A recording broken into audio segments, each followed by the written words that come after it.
Tragedi memilukan yang merenggut nyawa seorang pria berinisial KD di Kabupaten Tabanan, Bali, kini memasuki babak baru yang sangat krusial. Aksi amuk massa yang berujung tewasnya terduga pencuri ayam aduan tersebut akhirnya mendapat respon tegas dari aparat penegak hukum. Pada Senin, 27 Juli 2026, jajaran kepolisian Resort Tabanan secara resmi menetapkan 5 orang warga setempat sebagai tersangka dalam kasus dugaan pengeroyokan hingga menyebabkan tewasnya korban. Langkah hukum ini menjadi sinyal kuat bagi publik bahwa bagaimanapun dalih kemarahan warga, aksi main hakim sendiri yang merendut nyawa manusia tidak akan pernah dibiarkan lepas dari jerat hukum. Negara tidak boleh kalah oleh emosi massa. Kapolres Tabanan, AKBP I Putu Bayupati, mengungkapkan bahwa penetapan 5 tersangka ini merupakan hasil dari penyidikan intensif dan maraton. Hingga Minggu 26 Juli 2026, penyidik telah memeriksa setidaknya 18 orang saksi di Polsek Baturiti. Dari belasan saksi tersebut, 5 pria berinisial MJ, WS, KB, ML, dan ND terbukti terlibat aktif dan dinaikkan statusnya menjadi tersangka. Kapolres menegaskan bahwa kepolisian saat ini menangani 2 perkara hukum yang saling berkaitan, namun berdiri sendiri-sendiri secara prinsip. Perkara pertama adalah dugaan tindak pidana pencurian ayam aduan yang disangkakan kepada almarhum KD. Sementara perkara kedua yang berakibat fatal adalah dugaan tindak pidana kekerasan secara bersama-sama di muka umum yang mengakibatkan jatuhnya korban jiwa. Dalam proses pengungkapan kasus ini, Polres Tabanan juga mendapat dukungan penuh dari Direktorat Reserse Kriminal Umum Polda Bali guna memastikan seluruh rangkaian peristiwa dapat terungkap secara terang benderang.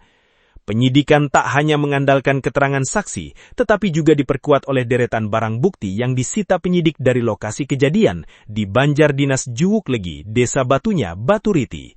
Polisi menyita pakaian milik para tersangka, sebatang besi, hingga sebatang bambu yang diduga kuat digunakan massa untuk memukul dan menganiaya korban hingga tak berdaya. Tak berhenti di situ, tindak anarkis warga juga berdampak pada pembakaran 1 unit sepeda motor yang diduga milik korban. Kasat Reskrim Polres Tabanan, AKP Made Teddy Satria Permana mengkonfirmasi bahwa kasus pembakaran sepeda motor ini juga sedang diselidiki secara terpisah untuk mencari siapa aktor di balik perusakan tersebut.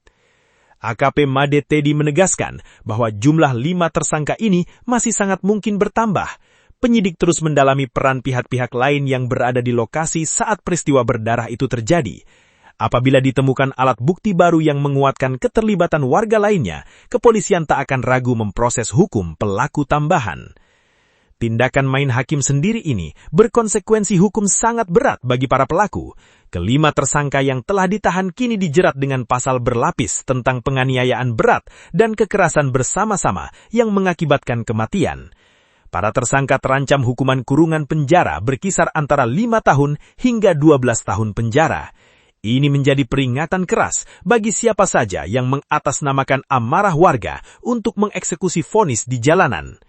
Kapolres Tabanan, AKBP I Putu Bayupati, kembali mengutarakan rasa duka cita yang mendalam kepada keluarga almarhum KD. Meskipun korban diduga melakukan tindak pidana pencurian 2 ekor ayam yang meresahkan warga, kepolisian menegaskan garis batas yang sangat jelas. Tindakan main hakim sendiri tidak pernah dapat dibenarkan dalam situasi dan alasan apapun. Masyarakat diimbau secara terbuka untuk menyerahkan segala bentuk dugaan tindak pidana kepada kepolisian, bukan mengambil alih peran hakim dan algojo di lapangan. Kini, proses hukum sedang bergulir. Di satu sisi, keadilan bagi korban yang tewas mengenaskan diusahakan melalui jalur peradilan. Di sisi lain, duka mendalam tetap menyelimuti keluarga almarhum KD di Desa Sidetapa Buleleng, di mana 3 anak almarhum harus kehilangan sosok pelindung utama mereka. Tragedi di Baturiti ini menjadi tamparan keras bagi nurani kita berbangsa. Kerugian material akibat pencurian hewan ternak mungkin bisa dihitung, namun harga sebuah nyawa manusia tak akan pernah bisa diganti dengan apapun. Penetapan 5 tersangka oleh Polres Tabanan menjadi bukti bahwa hukum di Indonesia masih berdiri tegak untuk menindak aksi-aksi keji barbarisme massa. Semoga kasus ini menjadi ikhtiar terakhir, agar tak ada lagi anak yang harus meratapi ayahnya yang tewas hanya karena amuk massa yang buta nurani.